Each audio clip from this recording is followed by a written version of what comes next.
podcast listeners around the world, in North Dakota and Wyoming and Montana and South Dakota and Minnesota.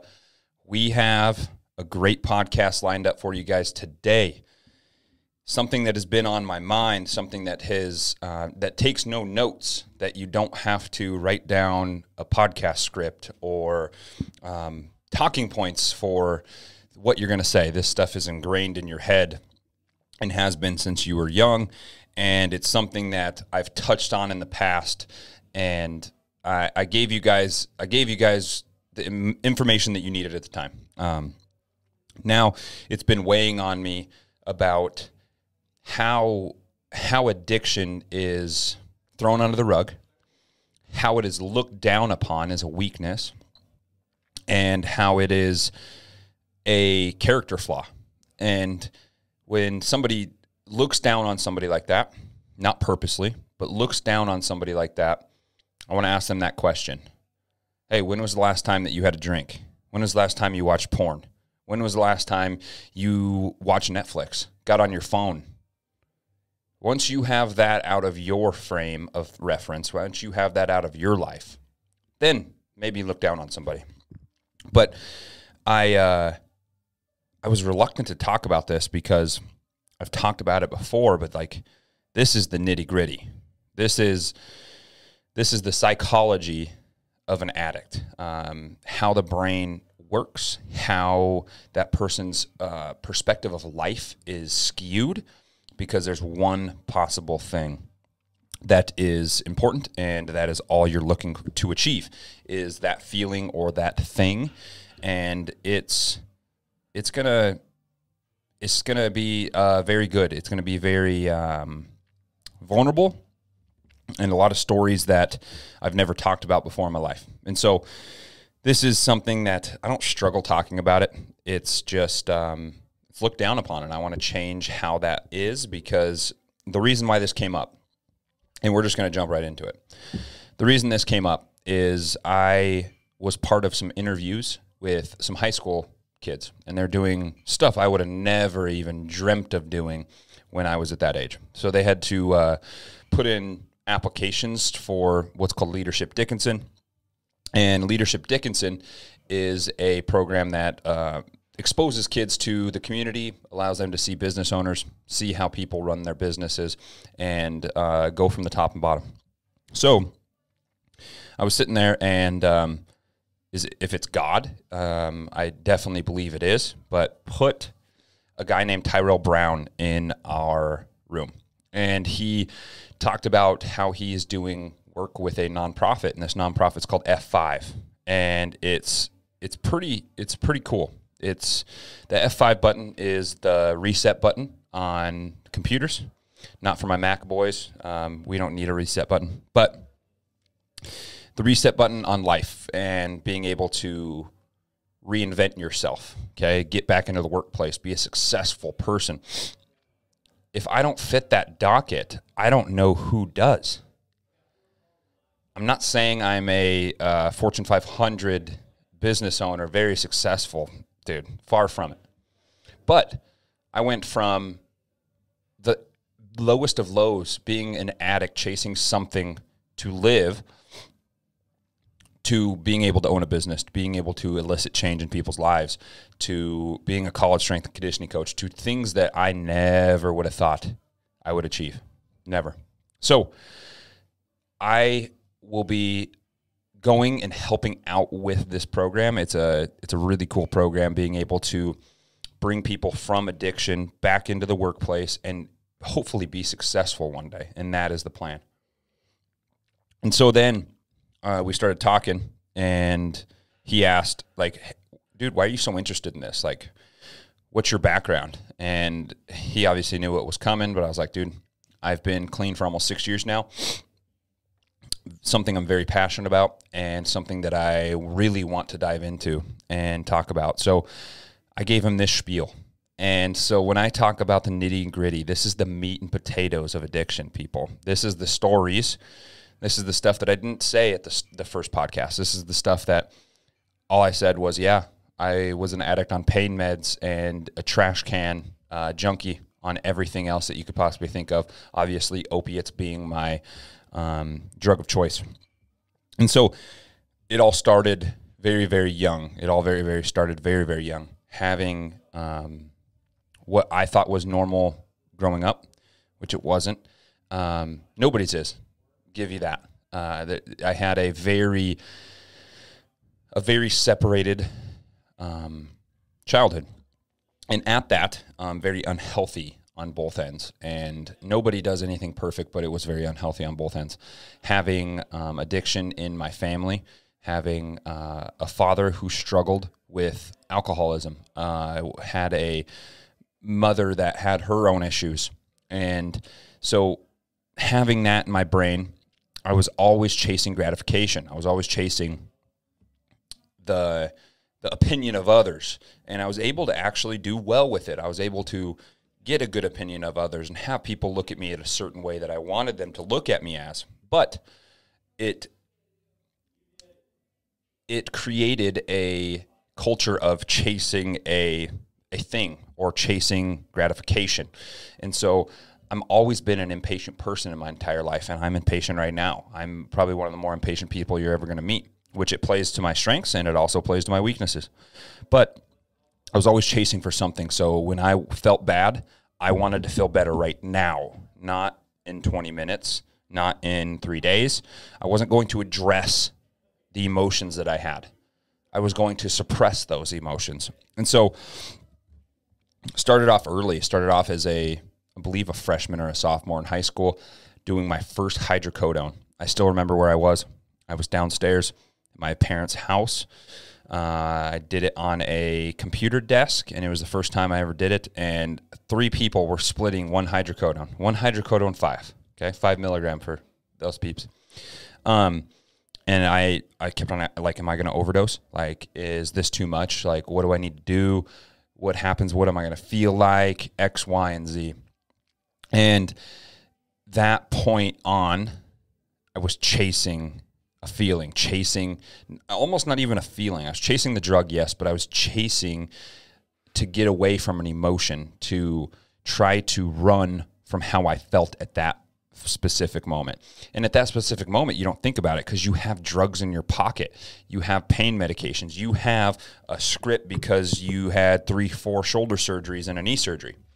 So you're not running to this drug. You're running away from something. And you have to realize that before you ever can try to get clean. And I didn't realize that until my second time around.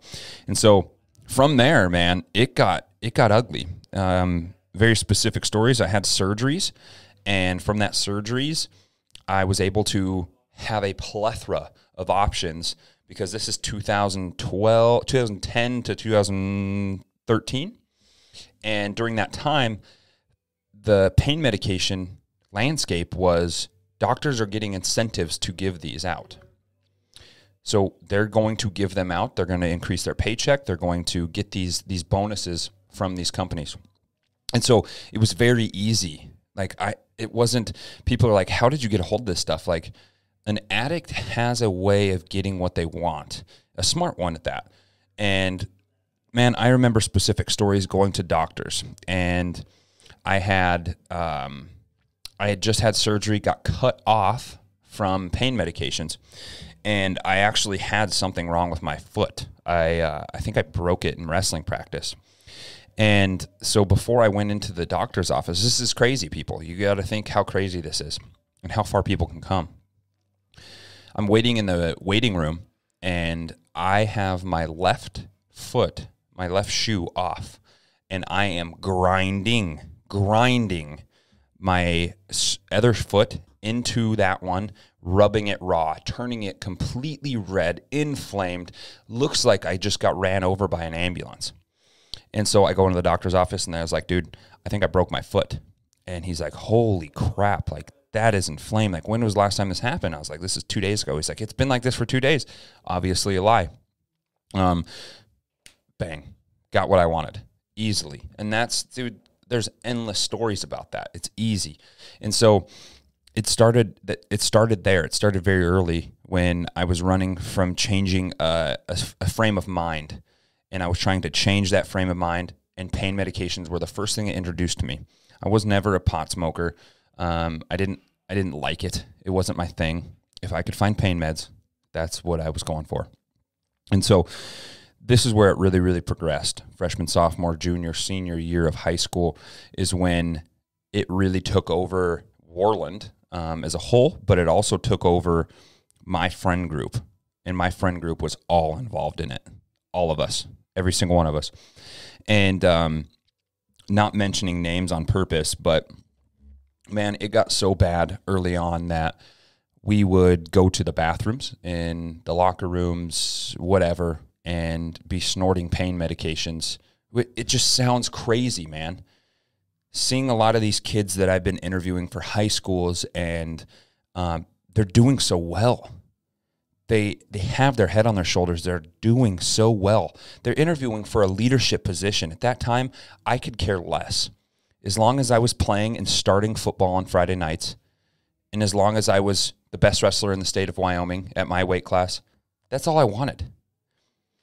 And it just blows my mind because we'd go to the locker rooms and snort pain medications. People were smoking OxyContin for a long time before that was banned. And nowadays, these kids, I have the highest hopes for these kids because they're a lot better off than I was, and I'm able to get to where I'm at today. And so I remember specific times, man, going to lunch, skipping lunch, because when you're on pain medication, you don't want to eat because that ruins your high. And that's the psychology of that addict. But I remember specific times coming back, leaving, doing drugs, doing pain medications, coming back, going to our 5th hour class, which a lot of times I had computer or some kind of elective, and being so out of it, completely obliterated, passing out in class, not knowing what's going on. And there was always this little devil and angel conversation, having had a conversation my entire life. And I don't know where it came from.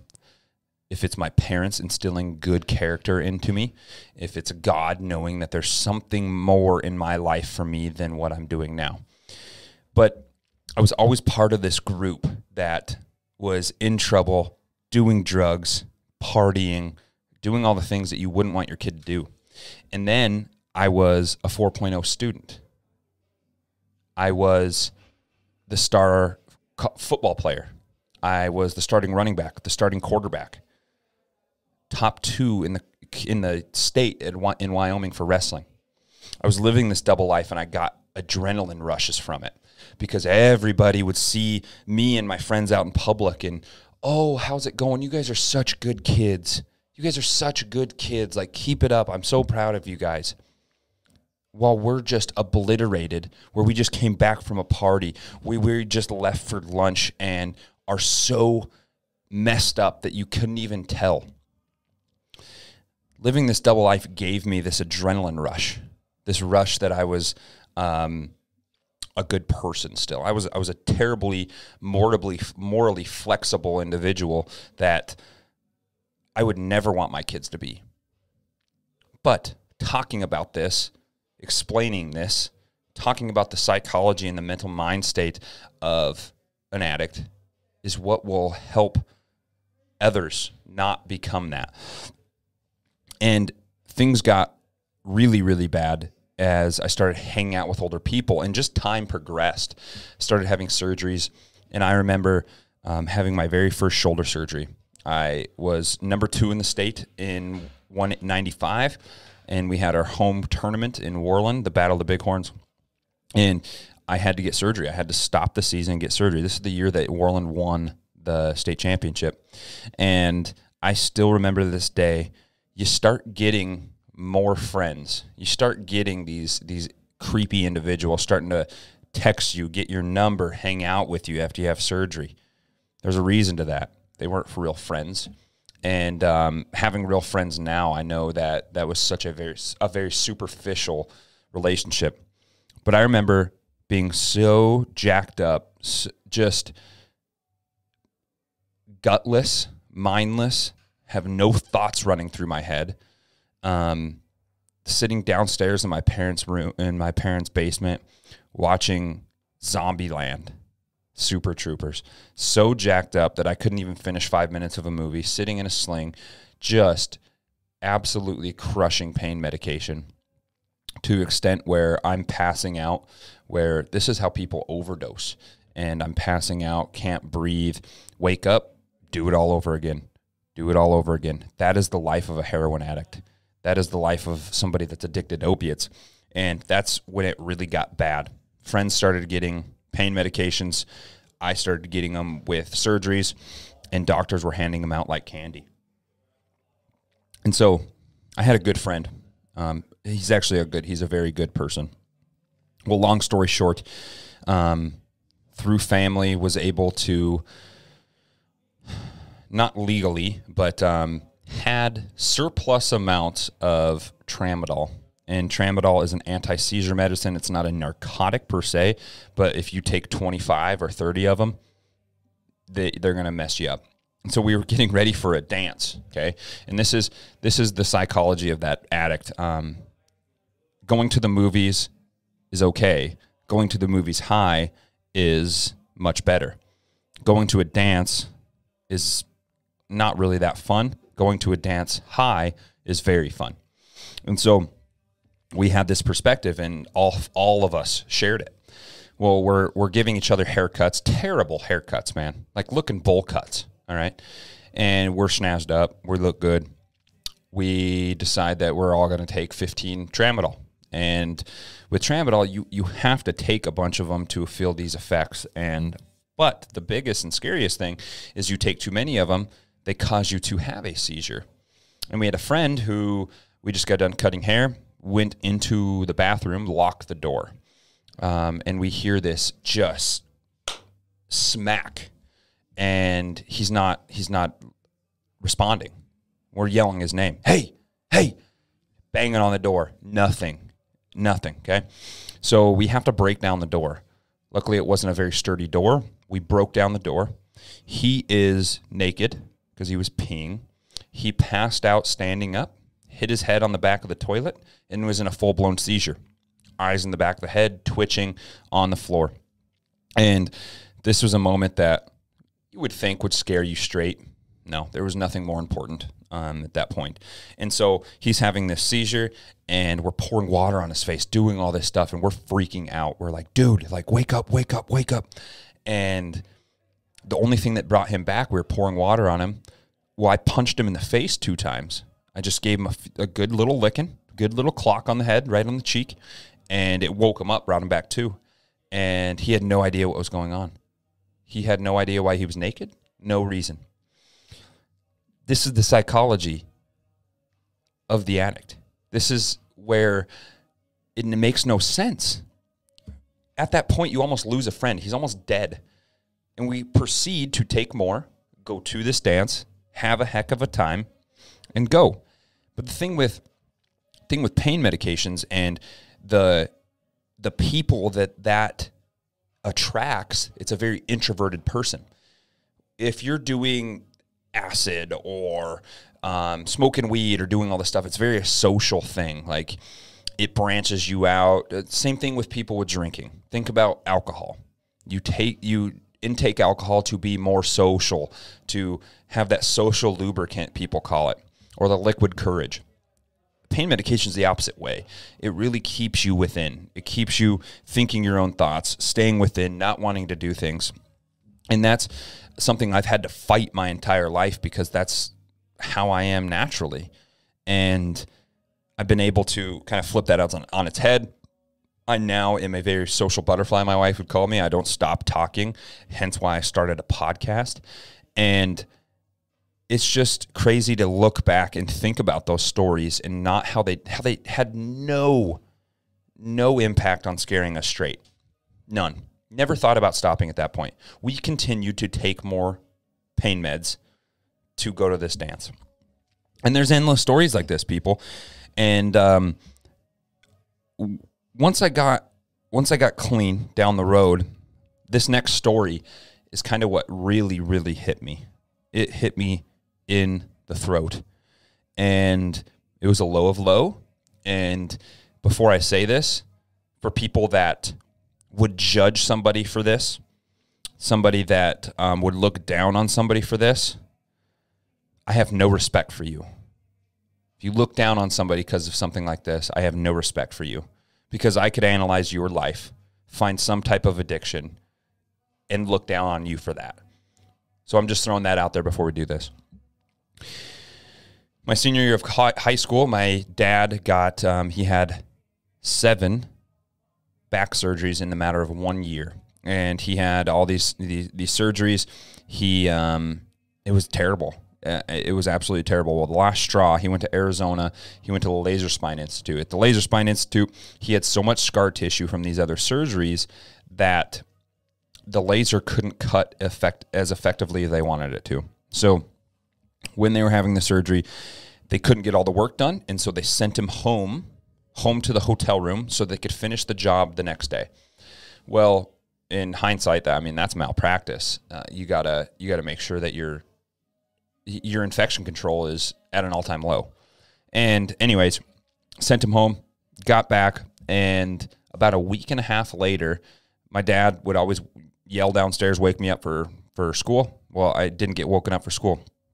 And I go upstairs, and I'm not kidding. This is something that I've seen my whole life. I keep on seeing it and seeing it and seeing it. My dad's laying in his bed, covers all off, in a puddle of sweat.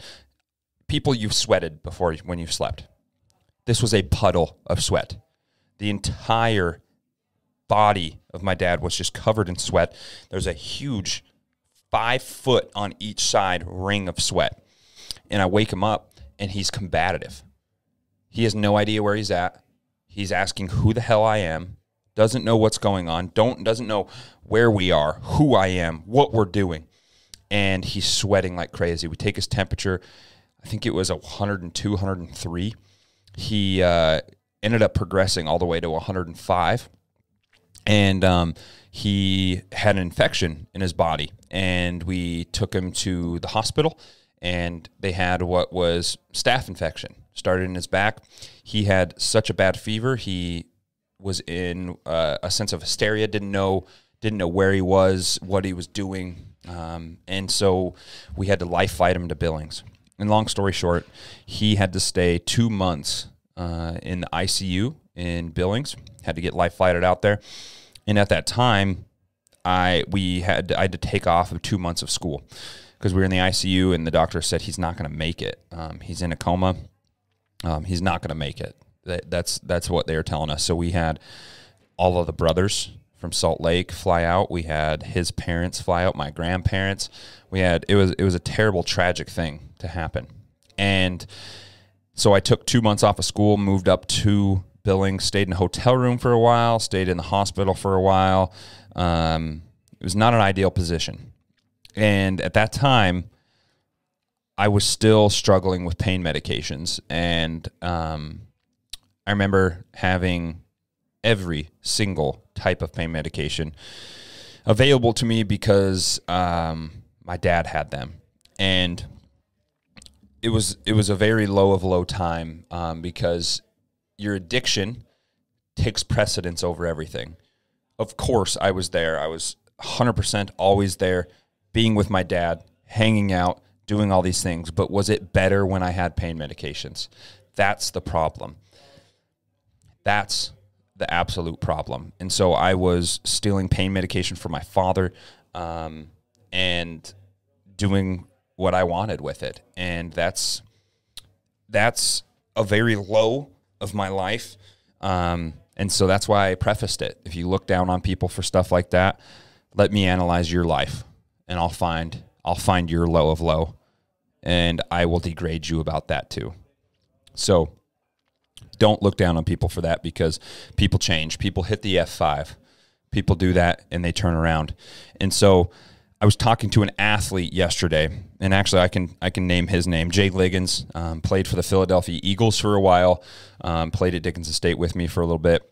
And we were talking about, he's like, I needed to find somebody that was passionate about what they do and passionate about training athletes And because if I can find somebody that's passionate, no amount of work matters. Nothing matters. They're going to put forth their best effort in getting him back into the league. And so we were talking yesterday, and he brought up something that was very, very cool, and I never thought about it like this. And he said, man, addiction and passion are one and the same. They're one and the same. And how he phrased it is, no matter how much money, no matter how much jingle you got in your pocket, you're going to find what you want to find. Okay? Now think about that. In addiction, doesn't matter how much money you have in your pocket. You're going to steal it. Or if you do have money, you're going to spend it all on pills or weed or whatever your thing is, on drinking. Then you think about it in your passion. No matter how much jingle you got in your pocket, you're going to make it work. No matter how much money you got, no matter how much resources you have, no matter who your parents are, who you are, you're going to make it work. You're going to make it work no matter what. This absolutely struck me, and I never thought about it as passion and addiction are one and the same. You will make it work no matter what. That struck me. And I think that as I talked to him, I told him, I said, man, I struggle with pain meds through college. I had to take pain medications to play it sometimes. Had to do all these things so that I could function fully. And I told him, I said, it's a completely different life. It's almost 6 years ago now, a little over 5.5. And I look back at it, and it's a completely and separate life. And so you're able to kind of separate these two. And once you find your passion, and this is what I was trying to get to, is once you find your passion, no amount of drugs matter anymore. You don't chase that thing. And it was lifted away from me. So I had to have the willpower, the motivation, the willpower to get clean. But God took that from me. My addiction is no longer part of me. It's always part of my past, which doesn't exist, and the future doesn't exist. It's only this current present moment as I talk to you guys. But it was lifted from me. And so I told him, I said, once I found my passion and once I felt loved, so once I found the one and only woman in this world that I know that I'm built for, and she's built for me, once I found that in my passion, I could care less about anything out there that elicits a feeling within me. Nothing. Whether it's heroin, pain medication, meth, freaking weed, whatever it is, alcohol. None of it matters because I'm fulfilled. And as soon as people find that out, things get a lot easier, a ton easier. So if you can figure out what is your passion, what can you do better than 99% of the people in this world, and do you feel loved? Do you feel an interior love like no other? A father's love. Do you feel that love? As soon as you do, your problems will become very minuscule. Nothing else matters. It doesn't. Sitting up at 10 o'clock, 11 o'clock, doing emails, writing programming, doing X, Y, and Z does not matter. Because you love it. Because that's what you want to do. Figure that thing out that you can do better than anybody in the world. Say you're working a 9 to 5. But you, out of anybody else in this world, have a love and a passion and a knowledge for olive oil. You can sell the shit out of olive oil. You could sell snow to an Eskimo. That's a Mac Miller line.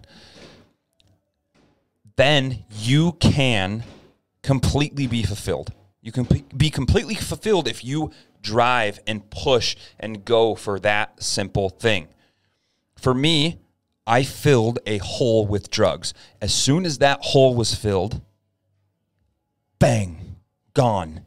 Everything, worries, anxieties, depressions, all gone because of that. Please, people, find exactly what you're passionate about, because it'll save you a lot of heartache. It'll save you having to go to the bar on a Tuesday night. It'll save that. You're not attracted to those things anymore. Sorry for the freaking rant. So, now we kind of progress. Now I guess you could call it regress. Progress in the sense of time, regress in the sense of moral flexibility and being a piece of shit. So it got worse from pain medications. Pain medications were the entry level, the gateway drug that the war on drugs used to talk about. And I remember trying heroin for the first time. And the H word, it's this big word that has a stigma behind it. And I remember trying that for the first time and completely and utterly getting knocked on my ass. Completely knocked on my ass. I was driving around in a vehicle, thought it was some type of pain medication crushed up or something, and I tried it. And I went on a downhill spiral from there. And I never tried that in high school. This was in college, and this is what I tell people, like, Worland was very easy to find stuff because I had built 18 years of relationships of finding what I wanted and had that friend set of people. Got to North Dakota, and it was very hard to find stuff. I was dry for a long time, and then bang. Oh, you had wrist surgery. Oh, I found a newfound interest in wanting to be your friend. I was that piece of shit. I was that person that was the piece of shit. Oh, dude, I'm so sorry. Like, did you break your wrist? When did you have surgery, dude? Like, oh, you had it like 3 days ago. Okay. Who's your doctor? Oh, yeah, I've heard of him. So he wrote you some hydrocodones, right? Oh, you don't like them. Oh, okay. Well, what amount of money can get me that whole bottle? That's how it progresses, people. From that point, I was able to get introduced, talk to, and get with people that had what I wanted. And it works both fucking ways. The people that you attract are the people you're going to find. And it sounds so cliche, like the law of attraction. The law of attraction is very real. Who you are inside, who you elicit that you are, you're going to attract. And so I was able to find these very morally flexible people that were on the same track that I was. And I hope the best for them now, and I hope that they are in a position like I am, free, financially free, doing very well, and very happy in inner peace. And so from that point, it progressed. I was actually dating a basketball player for a long time. We dated for over 3 years. I completely ruined that, throw that out the window due to drugs. And from that point, it just progressively got worse. And I think that focal point of ruining a big-time relationship, doing all this stuff, I think that is what that focal point was that helped me change, But you never know. And so from that point on, I had a good friend from Worland that came up here, and we were both not on the great track. And then I had another person from Wyoming move up to North Dakota, and that's where things got really bad. And at this point, I want to point out, I was a all-conference outside linebacker. I started all 4 years. The freaking Hell Dogs, man. Matt McCoy, Tommy, we were some dogs, man. And through that whole time, intermittently, and I say it like I had to do it every time, and it wasn't. Intermittently, I had to take pain medications to play. I had very bad pains. And for anybody that knows me, I played through a lot of pain, and I inflicted a lot of pain throughout my pain, and was able to be very successful even though I was littered with injuries. And so this is where things got really, really bad, and just doing your regular crap, partying in college, drinking, doing all that stuff. But drinking was never my thing. It absolutely was never my thing. Seeing a figure in my life that suffered with alcoholism, it turned me off from it.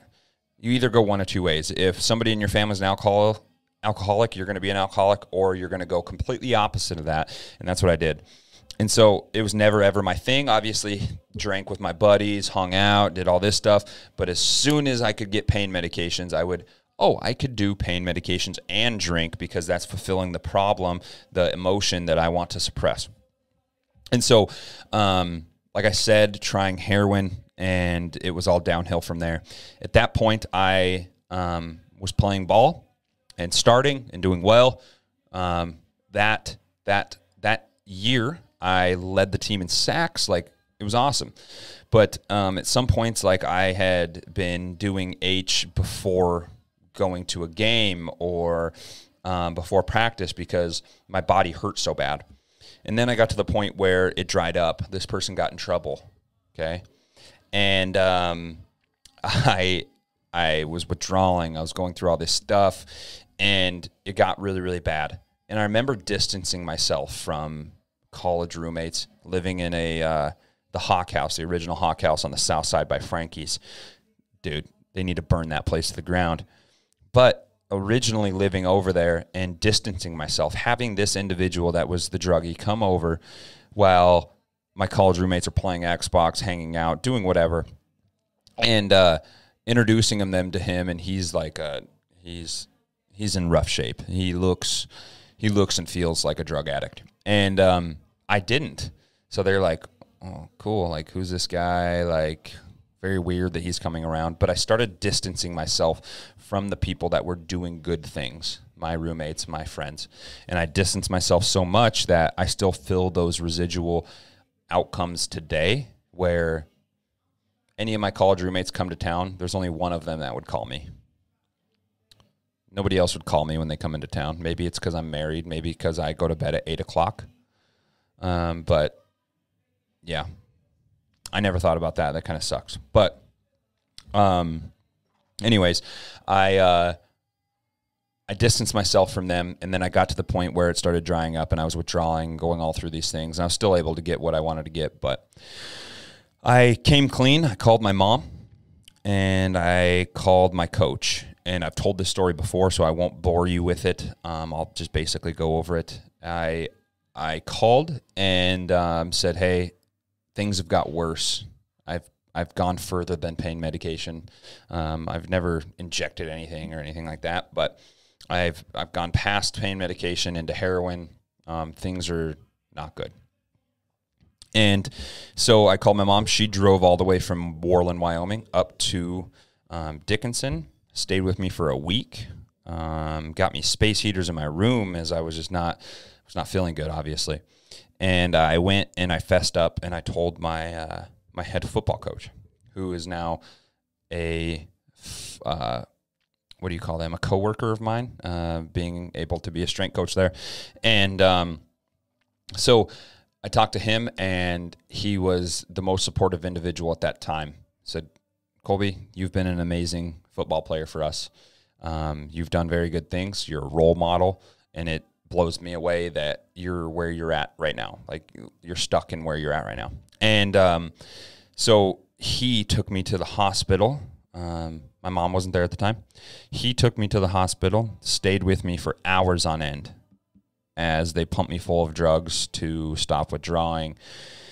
And I respect that man more than anybody in my entire life. He's morally a very good person, and he took care of the people that took care of him. And you would be very hard-pressed to go to a very successful football team and get a head coach that takes you to the hospital, cares for you enough to take you there and help you out through this hard time. And you'd be very hard-pressed. You tell me that Nick Saban can go to the hospital for a kid that's been having a drug problem, and you're a liar. It just doesn't happen. Coach Stanton is a one-of-a-kind. Seriously a one-of-a-kind person. And so from there, that was the day I was clean the rest of my life. It's been almost 6 years since that day.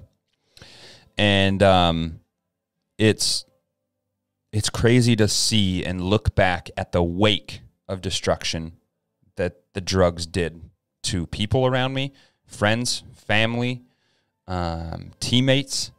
And it kind of hit me just a second ago. I don't know if you heard that, but I was like, I distanced myself from my friends and my roommates and people that I really, really liked and loved. And then I look at myself and I get mad that they don't call me when they come to town. When they're here, they don't want to spend time or see me or me see them. Well, it's my own fucking fault. And I just came to that realization. I distanced myself from them. And so I hope one day that they can forgive me for that. And hopefully we can move on from there. But so at that point, like I was talking, I was periodically playing while on some type of opiate. I hurt so bad. My body hurt so bad after 4 shoulder surgeries and a knee surgery that I had to have something to get through the day. And that's where your brain is so jacked up, and these pathways in your brain are so messed up that you have to crave something, that you have to get something to succeed, to get through, let alone succeed, just to get through the day. And so at that point, I went to drug rehab. I checked myself in. It was an outpatient kind of thing. You went Monday through Friday from 7 a.m. till 3 p.m. So I was able to go there all day. All of my teachers were able to give me all my stuff online. I got all my work done, which is really good of them. Very good people. And so I did all that online, and then I went to practice afterwards. So I was going through drug treatment, and then I would go to college football practice and drug treatment and football practice. I served a 2-game suspension, and when I came back, I had the best game of my career. We played Dakota State in the Fargo Dome for it used to be the DAC championship, but so it was the North Star championship there, and we put an ass pounding on Dakota State, who was a very good team. They had a left-handed quarterback that was just a gunslinger.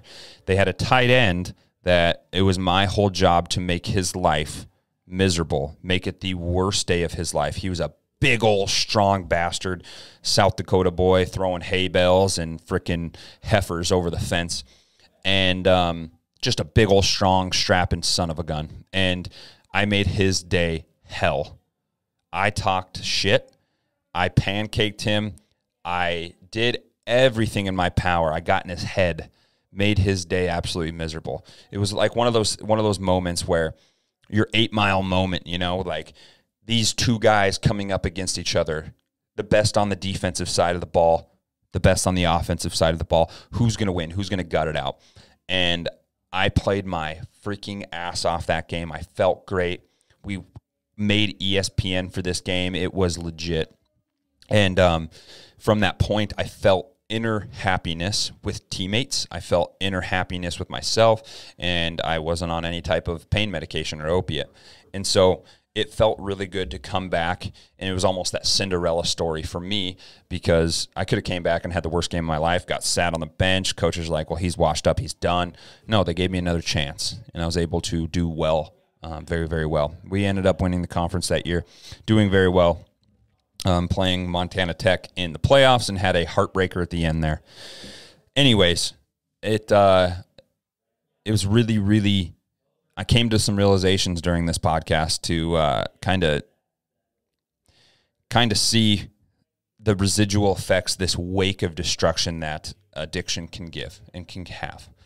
And so I hope that people can look at this with a little bit of tenderness, with a little bit of open-mindedness, okay? Don't look at this as somebody that I'm now an inferior person, which is bogus to think about, because like I said, I will analyze your life and I will find what we need to find, because everybody has it, whether it's porn, whether it's TV, whether it's your phone, whether it's drugs, or whether it's drinking, okay? That's the biggest one. And so that's the nitty-gritty, peeps. Like I said, I've now been just under 6 years clean, doing very well on that end.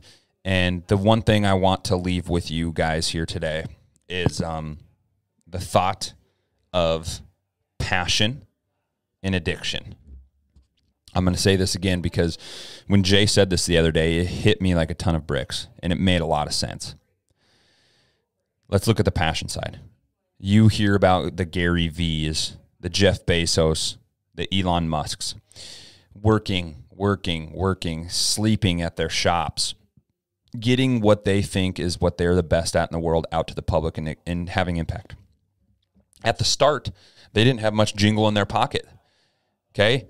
They, no matter what, if you find that passion in what you love and you have no money, you have no opportunity, you're going to make it. Just keep pushing. As an addict, no matter how much jingle you got in your pocket, how much money you got, how much drugs you got, you're always going to run out, but you're always going to get it, no matter what. You will go to the end of the earth to get that thing. Make that correlation. Make that correlation. Passion and addiction are the same thing. You just have to find something positive that you are addicted to make it worth it. I hope you guys can take something from this. I really hope this elicits some conversation, because that's all I want about this. I hope this elicits some conversation. You reach out, say, hey, man, I've been struggling with X, Y, or Z. Awesome. Let's fix it. Let's find the thing that you're good at. Let's find what we can change. Previously, the NLX2 podcast is now Next Level Radio. Same shit, same ugly host, different handlebar mustache. It's gone, peeps. I actually look like a decent individual, okay? So yeah, we're now Next Level Radio. We talk about the best in life. We talk about the lows of the lows, the highs of the highs, business, finance, strength and conditioning. Everything in between, bringing the best of the best, the cream of the crop, the gun-slinging, weight-moving people to you, the viewer. So please, if you get a chance, Next Level Radio on iTunes, Spotify, all that stuff. Go to YouTube, Next Level Training, subscribe. Go to iTunes, Next Level Radio, 5-star. You will get a custom Next Level patch sent to your doorstep. People, it's not that hard. We got now 6 out of 20 left. 6 out of 20. Get after it. Have a great day. Please reach out, and we will talk to you next time.